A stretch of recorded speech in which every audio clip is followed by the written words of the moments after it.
Baik, Ustaz. Kita ke informasi Ya. selanjutnya. Menjelang Hari Raya Idul Adha yang jatuh pada 20 Juli mendatang, harga sapi di Pasar Hewan Kabupaten Tuban, Jawa Timur sudah melonjak.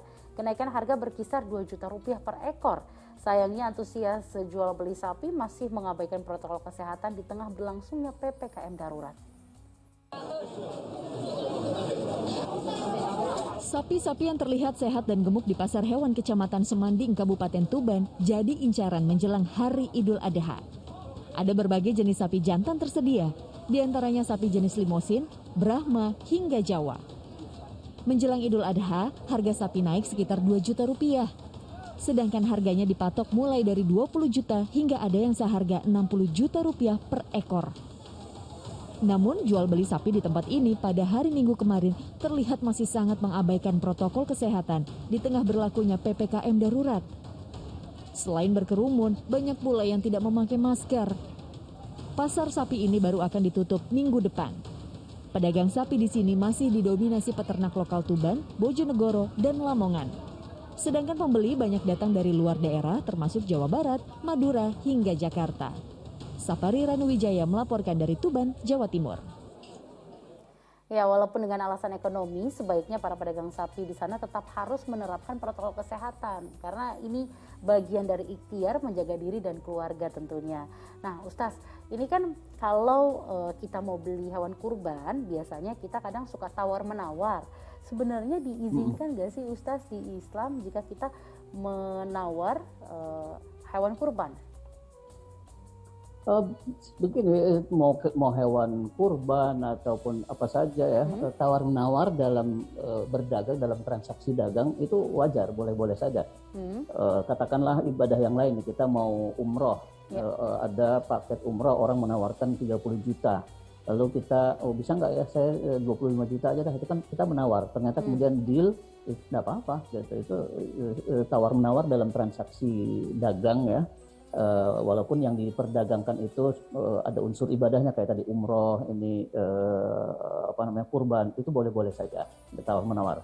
Asal memang catatannya satu, di dalam Al-Quran itu disebutkan bahwa salah satu unsur terpenting dalam transaksi jual beli itu adalah antarodin. Antarodin itu artinya rela sama rela. Penjualnya rela, pembelinya rela. Rela seperti apa ya? Penjual rela dengan keuntungan yang dia peroleh, tidak terzolimi gitu, tidak dengan harga yang terlalu miring sehingga tidak untung atau untungnya terlalu tipis, dan pembelinya juga rela dengan harga yang segitu dengan barang yang dia terima. Itu unsur yang terpenting dalam perdagangan itu. Kita lihat umpamanya dalam Al-Quran ya, Allah Subhanahu Wa Taala berfirman, ini bisa kita lihat di surat An-Nisa. Ya ayyuhalladzina amanu la ta'kulu amwalakum bainakum bil batil illa an takuna tijaratan an taradin minkum. Wahai orang-orang yang beriman, janganlah kamu memakan harta sesama kamu secara tidak benar. Nah, secara batil tidak benar itu dalam arti kan memakan harta hasil curian, hasil korupsi, nah itu termasuk yang batil. Nah, ada pengecualian di sini, illa antakuna tijaratan antarodin, kecuali kalau harta itu kamu peroleh dari hasil berdagang yang memegang prinsip antarodin, rela sama rela.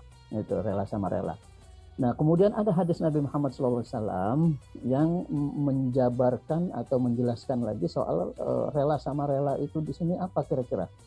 Ada hadis Nabi Muhammad SAW menyebutkan, rahimallahu rajulan samhan idza ba'a wa samhan idza ishtara.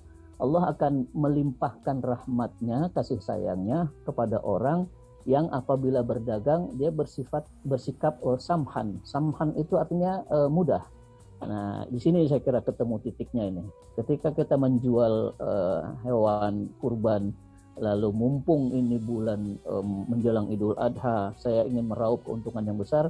Sapi yang semestinya bisa terjual, bisa laku dengan harga 18 juta dan di situ saya udah untung. Lalu saya jual dengan harga 25, 26 juta, toh masih ada yang beli. Nah, itu saya disebut tidak samhan. Karena saya mengambil keuntungan terlalu berlebih pada saat orang sedang kesusahan gitu. Memang benar dalam praktek berdagang yang pernah dilakukan oleh sahabat-sahabat Nabi, ada pernah sahabat Nabi itu menjual kambing dengan mengambil keuntungan sampai 100%. Memang, tetapi itu tidak berlaku begitu saja gitu. Kasusnya begini, yang sahabat Nabi itu, Nabi memberi uang hanya 1 dinar kepada salah seorang sahabat itu. 1 dinar itu sekarang kan 1 dinar emas ya. Sekarang kira-kira kan nilainya 3 jutaan. Kambing juga saya kira sekarang harganya sekitar 1 juta. Nah, orang itu disuruh Nabi, tolong beli 1 ekor kambing dengan uang ini, 1 dinar. Pergilah orang itu mencari kambing di pasar. Sampai di pasar, dia pilih-pilih dari sekian pedagang, ternyata ada yang menjual kambing lebih murah. Dengan uang yang 1 dinar dari Rasul, dia dapat 2 ekor gitu. Dapat 2 ekor. Nah, lalu dia berpikir, kan Nabi mintanya 1, kenapa saya bawa 2? Yang 1 dia jual. Nah, begitu dia jual yang 1, dia ikuti harga di pasaran. Ternyata harga pasaran memang harganya 1 dinar. Akhirnya yang 1 ekor itu dijual dengan 1 dinar. Ya, beliau kembali kepada Rasul membawa uang yang 1 dinar hasil menjual kambing, sekaligus membawa 1 ekor kambing yang tadi dia beli.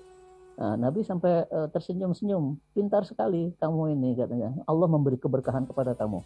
Karena Nabi berpesan dari uang yang 1 dinar untuk membeli seekor kambing, dia malah pulang dapat 1 ekor kambing dan uang 1 dinarnya masih utuh. Nah, itu menjadi dasar bahwa berdagang dengan mengambil keuntungan 100% pun boleh. Tetapi catatannya jangan sampai kita lakukan itu dalam keadaan yang seperti sekarang ini. Mumpung gitu ya, mumpung orang lagi butuh, orang lagi menginginkan kurban, lalu kita memanfaatkan. Karena ada hadis lain yang melarang tindakan yang semacam itu.